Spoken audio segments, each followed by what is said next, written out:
14واں باب ابرام لوط کو چھڑاتا ہے۔ اور سنار کے بادشاہ امرافل اور الاصر کے بادشاہ اریوک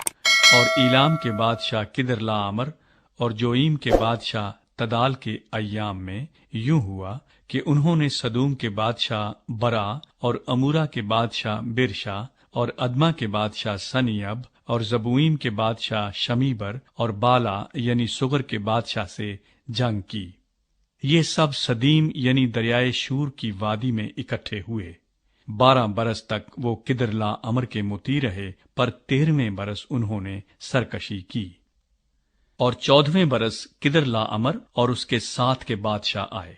اور رفائیم کو استارات کرنیم میں اور زوزیوں کو حام میں اور ایمیم کو سبی کریتیم میں اور ہوریوں کو ان کے کوہ شعیر میں مارتے مارتے ایل فاران تک جو بیابان سے لگا ہوا ہے آئے۔ پھر وہ لوٹ کر عین مسفات یعنی قادس پہنچے اور امالیکیوں کے تمام ملک کو اور اموریوں کو جو حسیسون تمر میں رہتے تھے مارا۔ تب سدوم کا بادشاہ اور امورا کا بادشاہ اور ادما کا بادشاہ اور زبوئیم کا بادشاہ اور بالا یعنی سگر کا بادشاہ نکلے، اور انہوں نے سدیم کی وادی میں مار کا آرائی کی، تاکہ ایلام کے بادشاہ کدرلاامر اور جوئیم کے بادشاہ تدعال اور سنار کے بادشاہ امرافل اور الاصر کے بادشاہ اریوک سے جنگ کریں۔ یہ 4 بادشاہ ان 5 کے مقابلے میں تھے، اور سدیم کی وادی میں جا بجا نفت کے گڑھے تھے، اور سدوم اور امورا کے بادشاہ بھاگتے بھاگتے وہاں گرے، اور جو بچے پہاڑ پر بھاگ گئے۔ تب وہ سدوم اور امورا کا سب مال اور وہاں کا سب اناج لے کر چلے گئے، اور ابرام کے بھتیجے لوط کو اور اس کے مال کو بھی لے گئے، کیونکہ وہ سدوم میں رہتا تھا۔ تب ایک نے جو بچ گیا تھا جا کر ابرام عبرانی کو خبر دی، جو اسکال اور انیر کے بھائی ممرے اموری کے بلوتوں میں رہتا تھا، اور یہ ابرام کے ہم عہد تھے۔ جب ابرام نے سنا کہ اس کا بھائی گرفتار ہوا، تو اس نے اپنے 318 مشاک خانہ زادوں کو لے کر دان تک ان کا تعاقب کیا، اور رات کو اس نے اور اس کے خادموں نے غول غول ہو کر ان پر دھاوا کیا اور ان کو مارا، اور خوبا تک جو دمشق کے بائیں ہاتھ ہے ان کا پیچھا کیا،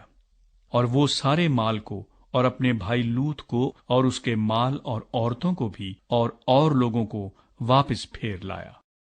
ملک صدق ابرام کو برکت دیتا ہے۔ اور جب وہ کدرلاامر اور اس کے ساتھ کے بادشاہوں کو مار کر پھرا، تو سدوم کا بادشاہ اس کے استقبال کو سوی کی وادی تک، جو بادشاہی وادی ہے، آیا، اور ملک صدق سالم کا بادشاہ روٹی اور مے لایا، اور وہ خدا تعالی کا کاہن تھا، اور اس نے اس کو برکت دے کر کہا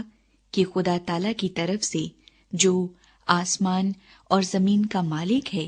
ابرام مبارک ہو،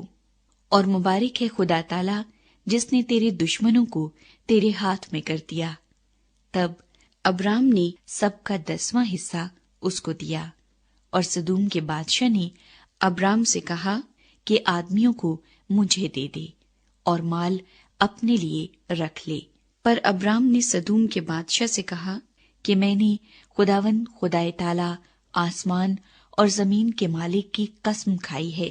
کہ میں نہ تو کوئی دھاگا، نہ جوتی کا تسمہ، نہ تیری اور کوئی چیز لوں، تاکہ تو یہ نہ کہہ سکے کہ میں نے ابرام کو دولت مند بنا دیا، سوا اس کے جو جوانوں نے کھا لیا اور ان آدمیوں کے حصے کے جو میرے ساتھ گئے۔ سو انیر اور اسکال اور ممرے اپنا اپنا حصہ لے لیں۔